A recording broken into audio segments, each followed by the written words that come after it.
जैसे कि मैं शुरू से लास्ट तक आपके साथ याद कर रहा हूँ, लेकिन कई बार सोशल मीडिया पे दिखाई जाती है कि भगदड़ हो गई, पब्लिक बेकाबू, ऐसा अब तक हुआ नहीं, लेकिन अब तक हमें खबर नहीं मिली।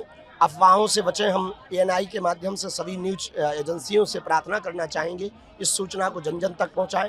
कोई भगदड़ नहीं हुई, अफवाहों से बचें। बहुत शांति के साथ पदयात्रा चल रही, लाखों पदयात्री व्यवस्थित हैं, भगवान की कृपा है।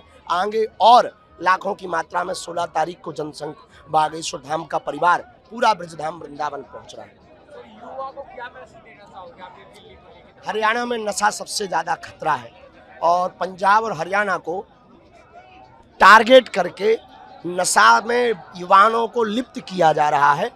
भविष्य में, कालांतर में नशा के लिए भी कोई एक क्रांति की जाएगी। अभी तो सामाजिक समरसता, हिंदू एकता पर जोर है और युवाओं से यही कहना है, एकजुट रहो। तुम्हारी ताकत यदि एक हो गई तो तुम कुछ भी कर सकते हो। इस देश की दिशा और दशा बदल सकते हो।